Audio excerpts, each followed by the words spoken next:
బ్రహ్మ సమః తదంగనిచయే గర్గోపమస్తత్కథా తాత్పర్యార్థ విచారణే గురు సమః తత్కర్మ సంకీర్తనే ఆసీజ్జైమినిరేవ సూత్రనిచయస్యార్థోపసంవర్ణనే వ్యాసేనైవ సమః సశంకర గురుర్జేజీయతాం మానసే.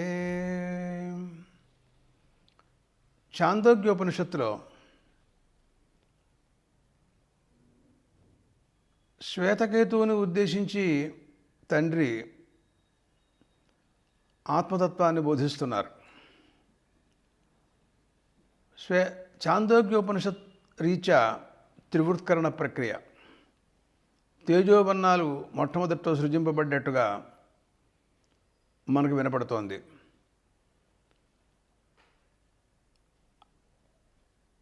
అవి మూలం కనుక, మొత్తం జగత్తుకి కారణం కనుక, తర్వాత వాటి కార్యాలలో అంతటా కూడా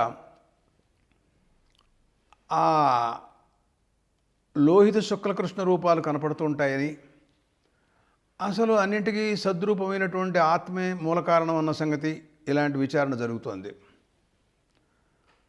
త్రివృత్కరణ ప్రక్రియ జరిగిన తర్వాత దీనికి వినియోగం ఎలాగా, ఎందుకోసమని అసలు ఈ ప్రక్రియ చేసినట్టు అనంటే, దాని వినియోగం మనం తెలుసుకున్నప్పుడు కానీ ఆ త్రివృత్కరణ ప్రక్రియ ప్రయోజనం సమగ్రంగా తెలియదు. ఆయన అంటున్నారు శ్వేతకేతువుతో మాట్లాడుతూ, అబ్బాయి అన్నమసి తంత్రేధా విధీయతే తస్య స్థవిష్టో ధాతుస్తత్పురేషం భవతి యో మధ్యమస్తన్మాంసం యో అనిష్టస్తన్మనః అన్నారు. ఇప్పుడు మొట్టమొదట్లో అన్నాన్ని గురించి త్రివృత్కరణ ప్రక్రియ జరిగింది కాబట్టి దాని గురించి మాట్లాడుతున్నారు. కానీ ఉపనిషత్ మర్యాదలో తేజోబన్నములని మొట్టమొదటితో తేజస్సు, తర్వాత ఉదకములు, తర్వాత అన్నం అంటే పృథివీ, అవి ఉన్నప్పటికీ కూడా వీరు మొట్టమొదట్లో అన్నంతో ప్రారంభిస్తున్నారు ఉపయోగాన్ని గురించి వివరణ చేస్తూ. మనం తినేటటువంటి ఆహారం అన్నం, ఎవరు ఎటువంటి ఆహారం పట్ల ఆసక్తి కలిగి ఉంటారో ఆ అన్నం లోపలికి వెళ్ళిన తర్వాత మామూలుగా గీతాచార్యుడు చెప్పినట్టు, ఇంకా ఉపనిషత్తులు చెప్పినట్టుగా అహం వైశ్వానరో భూత్వా ప్రాణినాం దేహమాశ్రితః ప్రాణాపాన సమాయుక్తః పచామ్యన్నం చతుర్విధం అని గీతాచార్యుడు అన్నారు. నేనే వైశ్వానర స్వరూపంతో ఉండి తిన్న ఆహారాన్ని అంతటినీ కూడాను, ఉదకం కానీ, తేజస్సు కానీ, అన్నం కానీ, వీటిలన్నిటినీ కూడాను మళ్ళీ ప్రాణాపాన సమాయుక్తుడై, అనగా ప్రాణాపాన వాయు సహాయ సంపత్తితో మళ్ళీ పచనం చేసి శరీరానికి బలాన్ని ఇచ్చేటటువంటి విధానంలో నేను ఉపకరిస్తూ ఉంటుంటాను, ఆ ప్రయత్నంలో ఉంటుంటాను పరమాత్మ చెప్పిన శ్లోకం వల్ల మనకి ఈ అర్థం వస్తుంది. అయితే దాంట్లో వీరు మాట్లాడేది ఏంటంటే, తిన్నటువంటి ఆహారాన్ని మూడుగా విభాగం పచన చేసిన తర్వాత స్థూల భాగం, మధ్యమ భాగం, సూక్ష్మ భాగం.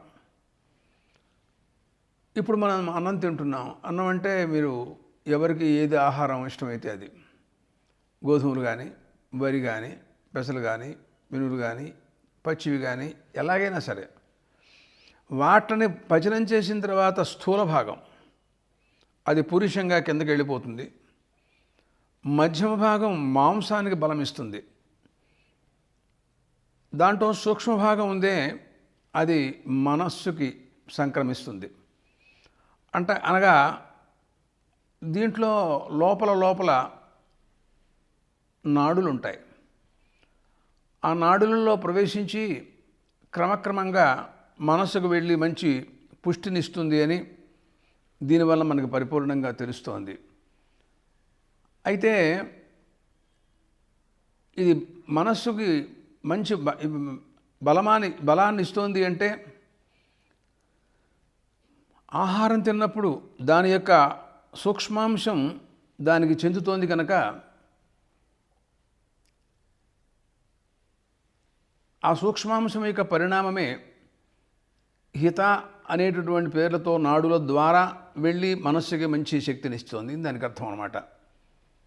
దాన్ని బట్టి చూస్తే మనస్సు అన్నవికారం అన్న సంగతి తెలుస్తోంది. లోకంలో కూడా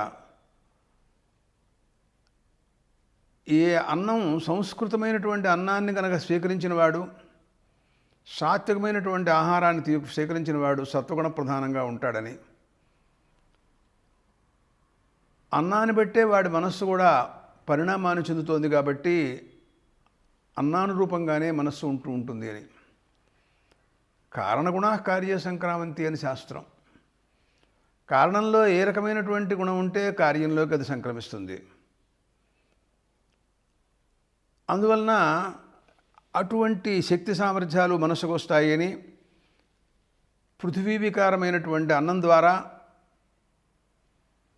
ఆ త్రివృత్కరణ ప్రక్రియ ప్రకారంగా ఈ ఉపయోగాన్ని గురించి మాట్లాడారు. తర్వాత విలోమక్రమంలో జలం ఉంది మధ్యలో, దాని గురించి చెప్తున్నారు. ఆపస్పీతాస్తేధా విధీయంతే తాసాం యస్థవిష్టో ధాతు తన్మూత్రం భవతి యో మధ్యమస్థల్లోహితం యో నిష్ఠస్స ప్రాణ అన్నారు. శ్వేతకేతు పురుషుడు ప్రాణివర్గం తాగేటటువంటి ఉదకములు అవి మూడుగా లోపల విభక్తమవుతాయి వైశ్వానరాజ్ఞ చేత. స్థూలమైనటువంటి ఆ ఉదకాల్లో కూడా స్థూల భాగం, దాంట్లో స్థూల భాగం ఏంటంటే అది మనకి చప్పుని తెలియదు. దాంట్లో ఉండే స్థూల భాగం మూత్రంగా కిందకు వెళ్ళిపోతుంది. దీన్ని బట్టి మనం అర్థం చేసుకోవాలి. తాగేటటువంటి ఉదకం అంతా మూత్రంగా పెడుతుందని నువ్వు అనుకోకూడదు. దాంట్లో స్థూల భాగం పెడుతుంది. అంతకుముందు తిన్నటువంటి ఆహారానికి ఈ జలం సహకరించి ఈ జలం చేత ఆ అన్నం ఒక పచన రూపం అవటంలో మళ్ళీ తయారవటంలో ఇది పరిపూర్ణ సహాయం చేస్తుందన్నమాట లోపలికి వెళ్ళి. అందుకనే మనం యోగాభ్యాసాన్ని గురించి మాట్లాడుతూ గీతలో, యోగ దర్శనంలో, మిగతా చోట్ల, శ్వేతాశ్వతరోపనిషత్తు మొదలైన వాటి చోట తిన్న ఆహారానికి తర్వాత కొంత హృదయం లోపల ఉదరంలో నీళ్ళకి చోటు ఉండాలి. అక్కడ కొంత ఖాళీ ప్రదేశం ఉండాలి. అదే విధానం మనకి వంట చేసుకునేటప్పుడు కూడా తెలుస్తుంది. కొంత బియ్యం పోసి నీళ్లు పోసినప్పుడు కొంతవరకే బియ్యం, తర్వాత నీళ్లు, తర్వాత ఖాళీ ప్రదేశం ఇలా ఉన్నప్పుడే అది వంట జరుగుతుంది. అదే దృష్టాంతం లోపల కూడా జరుగుతోందని మనం తెలుసుకోవాలి. ఉదర మధ్యలో కూడా దాంట్లో మధ్య భాగం ఉదకాలలో ఇది ఆ వైశ్వానరాగ్ని పచనం చేయగా వచ్చిన సారాంశం మీద మాట్లాడుతుండే మాటలు. మనం అది రక్తరూపంగా మారిపోయి శరీరంలో రక్తాన్ని వృద్ధి చేసేటటువంటి పరిస్థితిని కలగజేస్తూ ఉంటుంది. దాంట్లో సూక్ష్మభాగం ఏదైతే ఉంటుందో అది ప్రాణశక్తిని ఇస్తుందన్నమాట మనిషికి. ఆ ఉదకమును యొక్క శక్తి మనకి ప్రాణశక్తి బాగా సమృద్ధిగా కలుగుతుంది. సూక్ష్మభాగం అంటే ఉదకముల యొక్క సూక్ష్మాంశం ప్రాణశక్తినిస్తుంది అని దానికి అర్థం అన్నమాట. ఇకపోతే తేజస్సు దగ్గరికి వెడుతున్నారు. త్రివృత్కృతమైనటువంటి తేజస్సు వల్ల వినియోగం దాని గురించి మాట్లాడుతున్నారు. త్రేధా విధీయతే తస్య స్థవిష్టో ధాతుస్తదస్థి భవతి యో మధ్యమస్సామధ్య యో నిష్ఠస్సావాక్. మనం రోజు తేజ పదార్థాలంటే ఘృతం, తైలం ఇలాంటి పదార్థాలను కొన్ని మనం తింటూ ఉంటాం. అంటే నూనె అంటే నూనె స్వయంగా కాదు, నూనెతో పక్వమైనటువంటి ఆహారాలు తిన్నా కూడా నూనె మనకి తిన్నట్టు అవుతుంది. అలాగే ఆజ్యం కూడా వేసుకుంటూ ఉంటాం. ఇలాగా వాటిని కూడా లోపల పరమాత్మ పక్వం చేసి మూడుగా విభాగం చేసి దాంట్లో స్థూల భాగాన్ని భూమికలకు పుష్టినిచ్చే వాటిగా చేస్తాడు. మన శరీరంలో భూమికలు అవి కొంచెం బలంగా ఉండాలి. ఆ బలం ఆ తేజ పదార్థం యొక్క స్థూలాంశం మంచి పుష్టినిస్తుంది అన్నమాట. దాంట్లో మధ్యమ భాగం మధ్య ఒకానొక ద్రవద్రవ్యంగా ఉండేటువంటి ఒకానొక వస్తు విశేషం లోపల శరీరంలో ఉంటుంది, అది అవసరం. అలాగే సూక్ష్మ భాగం ఉంది, అది వాక్. అంటే తేజస్సారం అన్నమాట వాక్ అంటే. మనం మాట్లాడుతున్నాము అంటే తేజస్ పదార్థం యొక్క సారమే వాక్ రూపంగా బయటకు వస్తుంది అని దానికి అర్థం అన్నమాట. ఆ వాక్కుని మనకి శక్తినిచ్చేటటువంటి స్థితి తేజస్ పదార్థం యొక్క సూక్ష్మాంశం. అది పరమాత్మ ఆ రూపంగా 3 భాగాలుగా చేసి సూక్ష్మాంశాన్ని వేరు చేసి ఇవ్వకపోయినట్లయితే నీకు వాక్కు మాట్లాడటానికి అనుగుణంగా రాదు. కాబట్టి పరమాత్మ ఇదంతా ప్రయత్నం లోపలుండి చేస్తున్నారనే విషయం భగవద్గీతలో గీతాచార్యుడు చెప్పినటువంటి మాటలు ఇక్కడ కూడా చాందోగ్యం కూడా చెబుతోంది. తరువాత వేదాధ్యేతను ఇంకా విద్యా విధానంలో ఉండేటువంటి మహాత్ములు పండితులు వాళ్ళందరికీ కూడాను వాక్కు చాలా ముఖ్యం. వాక్కు లేనిదే వేదాలను ఎలా అధ్యయనం చేస్తారు, మళ్ళీ ఎలా బయటకు చెప్తారు? వీటికన్నింటికి కూడాను శరీరంలో మంచి శక్తి, వాక్కుకి మంచి పుష్టి కావాలి.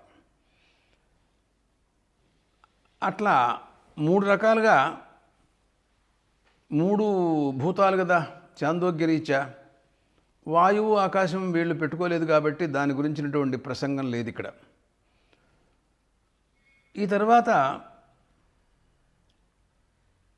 3 విధానంగా వేరుగా చెప్పినప్పుడు ఈ మాటలన్నీ విన్నటువంటి శ్వేతకేతువుకు ఒక సందేహం కలిగింది. నాన్నగారు, మీరు ఈ 3 కూడాను విభాగం చేసి చెప్తున్నారు కదా, మన పురుషుల్ని మానవుల్ని సహజంగా దృష్టాంతంగా పెట్టుకు చెబుతున్నారు మీరు. సరే, బాగుంది. ఎలుకలు ఉన్నాయి, అవి కేవలం అన్నం మెతుకులు, ఏవో కొన్ని గింజలు, వడ్లు, ధాన్యం, పెసలు, మినుగులు ఇటువంటివన్నీ తింటాయి.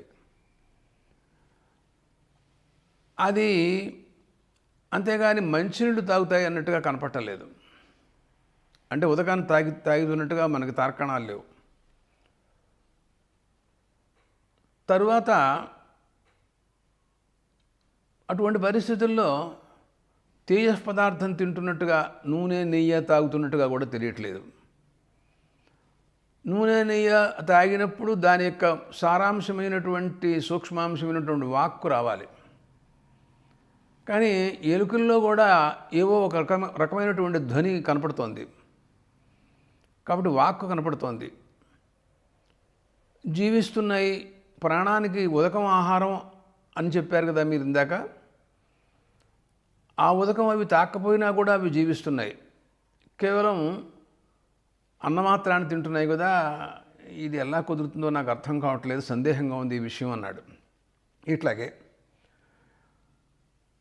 నీళ్లు మాత్రం తాగి బతుకుతూ ఉంటాయి సముద్రంలో చేపలను, మొసళ్ళు మొదలైనవి.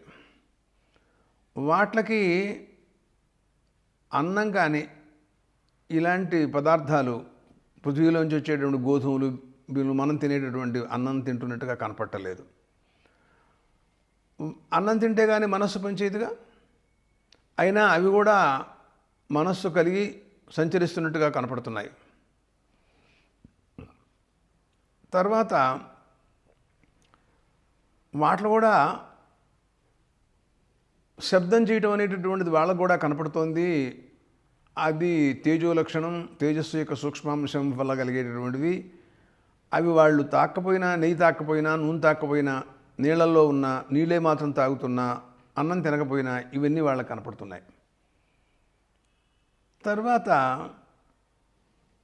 చాతకపక్షి ఉంది, అది నీళ్లు మాత్రమే తాగుతుంది, మిగతా ఆహార పదార్థాలు ఏం తిందు, నెయ్యి తిందు, నూనె తాగదు.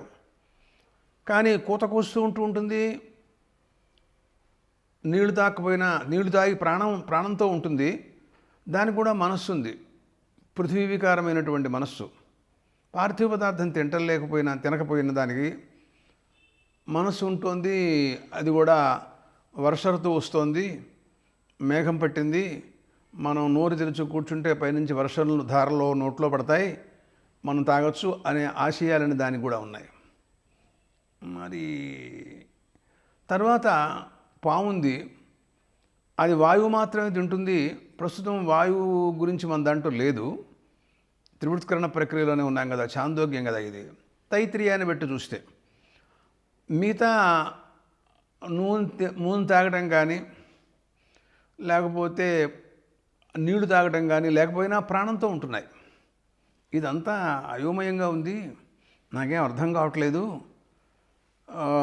దీని గురించి నాకు చెప్పవలసిందిగా కోరుతున్నాను అనే సందేహాన్ని ఇట్లా అడిగాడు.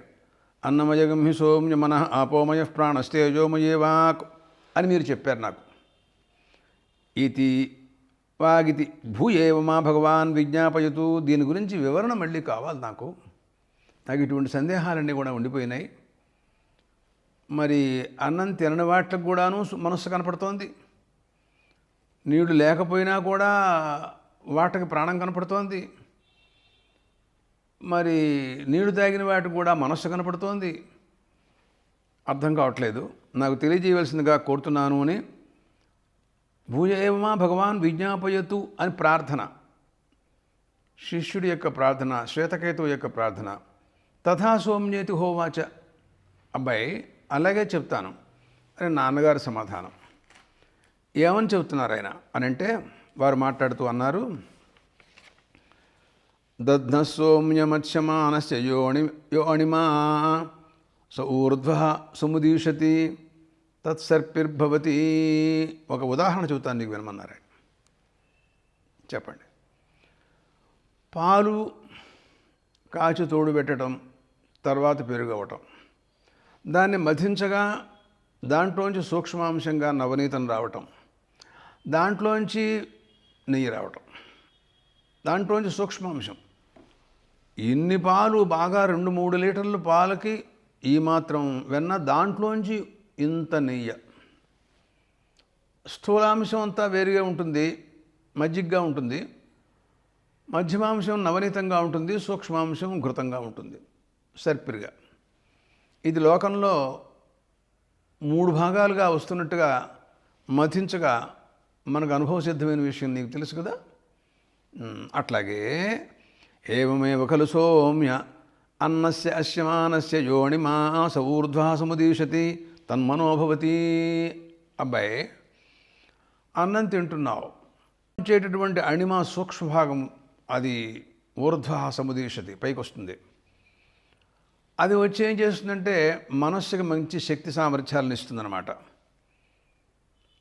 జఠరాగ్ని తినటం, మధించటం ఇదంతా మామూలే, అదంతా మామూలుగా ఉంటుంది. లోపల వైశ్వానరాగ్ని పనిచేస్తూ ఉంటుంది. అది పనిచేసినప్పుడే ఈ సూక్ష్మాంశాలన్నీ బయటకు వస్తాయి. వైశ్వానరాగ్ని ప్రయత్నం లేకుండా ఇవన్నీ వస్తాయి అనుకోవటం కష్టం. అలాగే అపాగం సౌమ్యపీయమానానాం యో అణిమా సమూర్ధ్వ సముదీషతి సప్రాణో భవతి. నీళ్లు తాగావు, లోపల ఆ వైశ్వానరాగ్ని దాన్ని అంతటి మధించింది, దాంట్లోంచి సూక్ష్మాంశాన్ని తీసుకెళ్ళి ప్రాణశక్తిని ఇచ్చేసింది. ఇదివరకు స్థూల భాగం మధ్యమ భాగాన్ని గురించి కూడా ఇదివరకు చెప్పారు. ఇప్పుడు ఈ అబ్బాయి సందేహాన్ని వ్యక్తపరిచాడు కాబట్టి అతని సందేహం తీర్చడం కోసం సూక్ష్మాంశం మీదే మాట్లాడుతున్నారు నాన్నగారు. తేజస్సోమ్యాస్యమానస్య యోణిమా సౌర్ధ్వస్తముదీషితి సావాగ్భవతి. తేజస్ పదార్థాలు తిన్నాడు, ఆజ్యం వేసుకున్నాడు, నూనెతో ఆహారంలో వండించుకున్నాడు, తింటుంది, లోపలికి శరీరంలోకి పెడుతోంది. దాన్ని కూడా జఠరాగ్ని మళ్ళీ యథావిధిగా 3 భాగాలు చేస్తుంది. దాంట్లో సూక్ష్మభాగం ఏదైతే ఉందో అది పైకి వచ్చి వాక్కుకి మంచి శక్తినిచ్చి మాట్లాడిస్తూ ఉంటుంది. చూశావు, ఆ సూక్ష్మాంశం వలన అంటే ఇప్పుడు ఏం తెలుస్తోంది అంటే నీకు ఇవన్నీ కూడాను త్రివృత్కృతములైనప్పుడే ఆయా పనులు చేయగలుగుతుంటాయి, కానీ త్రివృత్కృతం కాకుండా ఈ పనులు జరుగుతాయని మాత్రం నువ్వు అనుకోమోక. ఇప్పుడు నువ్వు ప్రశ్నల్లో ఎలుకలు అవి అన్నం తిన్నప్పటికీ నీళ్లు తాకపోయినా, అవి నెయ్యి తాకపోయినా వాక్కు ఉండటం, ప్రాణి జీవించి ఉండటం ఎలాగాని కదా నీ ప్రశ్న. అవి అన్నం తింటున్నాయి అంటే అన్నం జలంలోంచి వస్తుంది కదా, జలం లేకుండా అన్నం రాదు. కాబట్టి త్రివృత్కరణ ప్రక్రియలో ఈ తేజస్సు, జలము, అన్నము, పృథివీ అన్నమాట, మూడింట్లలోనూ 3 భాగాలు సూక్ష్మంగా ఉంటూనే ఉంటాయి. కాబట్టి ప్రధానంగా ఒకవేళ అది అన్నమే తినచ్చు, మిగిలినటువంటి ఉదకం తాక్కపోవచ్చు. అన్నం లోపల అంశంగా ప్రాణం, ఉదకం కూడా ఉంటుంది, తేజస్సు కూడా ఉంటుందని అంగీకరించాలి. లేకపోతే కార్యం సిద్ధించదు. అవి మాట్లాడుతున్నాయి, అవి సప్రాణం జీవిస్తున్నాయి. జీవించడం అనేది ప్రాణాధీనం. ప్రాణానికి ఉదక బలం ఉండాలి. ఉదకం లేకుండా ఎలా జీవిస్తున్నాయంటే ఉదకం శక్తిని పొంది జీవిస్తున్నాయని అంగీకరించాలి మనం. తినేది కేవలం మినువులు, పెసలు, అన్నము, ధాన్యమే తింటున్నప్పటికీ కూడా వాట్ల లోపల ఈ అంశాలు కూడా సూక్ష్మాంశాలుగా త్రివృత్కరణ ప్రక్రియలో మిగతా అంశాలు కూడా ఉంటాయని అంగీకరించక తప్పదు నాయన. అట్లా మిగిలినవన్నీ కూడాను చాతక పక్షులు నీళ్లు తాగుతున్నా కూడా, వాటి వల్ల ప్రాణశక్తి ఉన్నా కూడా మాట్లాడుతున్నాయి అంటే వాక్కు తేజస్సు కూడా దాంట్లో అంతర్గతంగా ఉంటుంది త్రివృత్కరణ ప్రక్రియ అనుసారంగా. అలాగా ఏది చూసినా కూడా, అయితే ఒక్కొక్క జీవి ఒక్కొక్క దేశంలో ఒక్కొక్క భూతానికి ప్రాముఖ్యాన్ని ఇచ్చి ఆహారం తింటూ ఉంటాయి.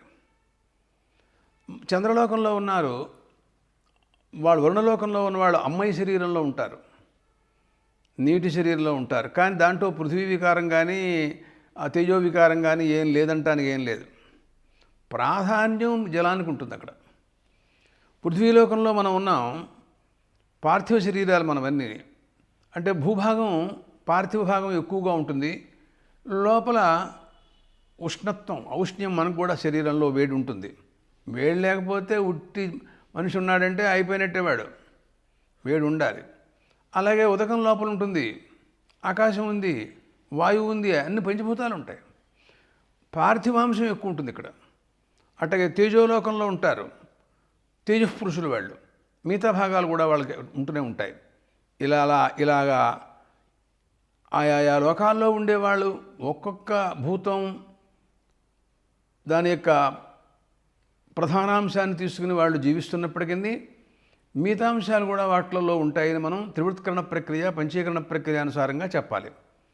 కాబట్టి నువ్వు సముద్రంలో ఉన్నటువంటి చేపలు, తిమింగలాలు అవి అన్నం తింటలేదు కదా, అవి ఎలా మాట్లాడుతున్నాయి? అన్నం తినలేకపోతే ప్రాణం శక్తి ఎలా ఉంటుంది వాటికి? చాతకపక్షికి నీళ్ళే తాగుతోంది కదా, దానికి మాట్లాడే శక్తి తేజ పదార్థం తింటలేదు కదా అని ప్రశ్నించడానికి అవకాశం ఏం లేదు. ప్రధానంగా అది జలం తాగుతుంది, మిగిలినవన్నీ దాంట్లో అంతర్గతంగా ఉంటాయి అని ఈ విషయంగా ఆయన సమాధానపరుస్తున్నారు. అపాగుం సౌమ్యపీయమానానాం యోనిమా సమూర్ధ్వసముదేశిత సప్రాణో భవతి. ఉదకములలో సారాంశం ఉందే, దానివలన వాడు మంచి సూక్ష్మాంశం ఉందే, దానివలన ప్రాణయుక్తుడై ఉంటూ ఉంటాడు. నీళ్లు తాగితే ప్రాణంతో కూడుకుని ఉంటాడు.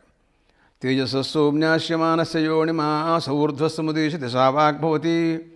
తేజః పదార్థం అది కూడా కొద్దో గొప్ప మనం తినాలి. దాంట్లో సూక్ష్మభాగం వాక్కుగా బాగా వస్తుంది అని, వాక్కు బాగా రావటానికి తేజస్ పదార్థం ఘృతం, తైలం కారణమని ప్రాచీన మర్యాద. దానికి ఏదైనా ఇప్పుడు తేడా వాడాలుంటే ఆ విషయం తర్వాత చూద్దాం. అందువల్లనే విన్నాయన అన్నమయగమి సోమ్యమన ఆపోమయ ప్రాణస్తేజోమజీవాక్ ఇది అని నువ్వు అడిగిన దానికి సమాధానం నేను చెప్పానన్నాడు నాన్నగారు. నాకేమిటో తెలిసినట్టుగా ఉంటుంది కానీ తెలియట్లేదండి సరిగ్గాను. భూయేవో మా భగవాన్ విజ్ఞాపయత్వితి. ఏమిటి నీకు తెలియని విషయం? ఎందుకోసం అలా అడుగుతున్నావు నువ్వు అని అడిగాడు. అంటే ఇంకా విడివిడిగా వీట్ల యొక్క స్వరూపం కొంచెం వివరించి చెప్పవలసిందిగా కోరుతున్నాను నేను అని అడిగాడు. అప్పుడు ఆయన చెప్తున్నాడు, శ్వేతకేతు, షోడశకల సోమ్య పురుష పంచదశాహాని మాసే కామమపిబ ఆపోమయ ప్రాణో నపిబతో విత్సేష్యత ఇది. అబ్బాయి, పురుషుడు షోడశకళాత్మక పురుషుడు. జ్ఞానేంద్రియాలు 5, కర్మేంద్రియాలు 5, ప్రాణాదులు 15, మొత్తం 3 5 15. అలాగా మనోబుద్ధులు షోడశకళాత్మకమైనటువంటి పురుషుడు. నువ్వు ఏం చేస్తావంటే ఓ పని చేయి. 15 రోజులు భోజనం లేకుండా మాషీహి, అన్నం తినమోక, కామమపిబ, నీళ్లు మాత్రం తాగు. అప్పుడు నీకు ప్రాణం నిలిచి ఉంటుంది, ప్రాణం పోకుండా ఉంటుంది, ఇబ్బంది ఏం లేకుండా ఉంటావు అని చెప్పాడు. ఆ అబ్బాయి అలాగే చేశాడు. దానివలన 16వ రోజున గురువుగారి దగ్గరికి వచ్చాడు. 15 రోజులు నీళ్లు తాగాను, అన్నం తినలేదు అని చెప్పాడు. నీళ్ళు ఆపోమయ ప్రాణ, నీటికి ప్రాణానికి సంబంధం కాబట్టి నీళ్లు ప్రాణాన్ని నిలుపుతాయి. కాస్త మంచినీళ్ళు తాగితే ప్రాణం నిలుస్తుంది. నపిబతో విచ్ఛేద్యత ఇది, ప్రాణో నపిబతో విచ్ఛేద్యతే, నీళ్లు తాకపోతే ప్రాణం పోతుంది. అందుకోసమే ప్రాణ సంరక్షణ చేసుకోవాలి. అయితే ఇటువంటి పరిస్థితుల్లో 16వ రోజున గురువుగారి దగ్గరికి వచ్చాడు. సహి పంచదశాహాని నాశ అథ హైనం ఉపససాద. 16 రోజున వచ్చిన తర్వాత కిం బ్రవీమి భో రుచస్సోమిజోగుంసామానీతి, నేను చెప్పినటువంటి చదువు ఋగ్వేదం, యజుర్వేదం, సామవేదం చెప్పరా అన్నాడు. అంటే అతను అన్నాడు, సహోవాచన వైమా ప్రతిభాంతి భో అన్నాడు. ఏమీ గుర్తు రావట్లేదు గురువుగారు అన్నాడు. సహోవాచ యథా సౌమ్య మహతో అధ్యాహి తస్యేకో అంగారో ఖజ్జోతమాత్ర పరిశిష్ట స్యాత్ తేన తతోపి న బహుదహేయం ఏవమేవం సౌమ్య తే షోడశకళానాం కళానామేకావశిష్టా స్యాత్ తజీవ తర్హి వేదాన్ నానుభవసి అశాన అథమే విజ్ఞాస్యసీతి. అబ్బాయి, ఎలా ఉందంటే నీ పరిస్థితి, మహా గొప్పగా ప్రకాశించేటటువంటి ఒకనొక నిప్పు, అగ్ని, కట్టెలతోనూ పిడకలతోనూ వేటతోనూ మొత్తం మీద పరిపూర్ణంగా ప్రకాశించేటటువంటిది ఉందనుకో. దాంట్లోంచి కట్టెలకి కట్టెలు, ఆ సమిధులు అన్నీ కూడా తీసేశారు. అప్పుడు ఏకో అంగార ఖజ్జోత మాత్ర పరిశిష్ట, దాంట్లో చివరికి ఒక అంగారం నిప్పుకణం ఒకటి మిగిలింది. దాన్ని తీసుకెళ్ళి దాని మీద ఏదైనా ఒక మనం హోమం కానీ లేకపోతే ఏదైనా వేసిన దాహం అవటం కోసం వేస్తామనుకో, అది దహింప చేయలేదు, దానికి సామర్థ్యం లేదు. అదే మిగిలినటువంటి కట్టెలు సమిధలతో కూడుకున్నటువంటి మహాపెద్ద నిప్పు చాలా దృఢంగా ఉన్నటువంటిది అయినట్టయితే అది తగలబెట్టేస్తుంది. అంతే కదా. అలాగే నువ్వు కూడా ఒక కళతో మిగిలి ఉన్నావు అబ్బాయి. ఇప్పుడు ఇంకా అంతకంటే నీ దగ్గర శక్తి లేదు. అందువల్ల నువ్వేమీ చెప్పలేకపోతున్నావు. నువ్వు ఓ పని చేయి, ఇంటికి వెళ్ళి మళ్ళీ 15 రోజులు క్రమంగా వరుసగా భోజనం చేయి. అంటే వరుసగా పొద్దున్న సాయంకాలం దాకా కాదు, అదే మామూలుగా తినే పద్ధతి ప్రకారంగా తినేసితే అప్పుడు నీకు శక్తి వస్తుంది. ఇప్పుడు ఈ నిప్పుని, చిన్నగా ఉన్నటువంటి మిగిలిపోయినటువంటి నిప్పుని మళ్ళీ పక్కపక్కన ఆకులుంటే వాటిల్లో కలిపి, గడ్డి పరచలుంటే వాటిల్లో దానికి పెట్టి క్రమంగా సమితులు వేసి మెల్లిమెల్లిగా క్రమక్రమంగా పెద్ద చేయొచ్చు. చేసినట్టయితే పెద్ద మంట అవుతుంది. అప్పుడు అది ఎటువంటి దాన్నైనా కాల్చే సామర్థ్యం దానికి ఉంటుంది. అట్లా నీవు కూడా ఏకకళతో మిగిలిపోయినావు అబ్బాయి.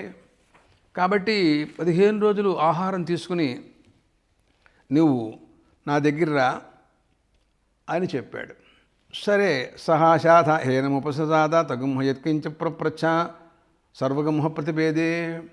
అబ్బాయి ఇప్పుడు నువ్వు ఋగ్వేదం చెప్పరా అన్నాడు. ఓం అగ్నిమీళే పురోహితం అంటున్నాడు.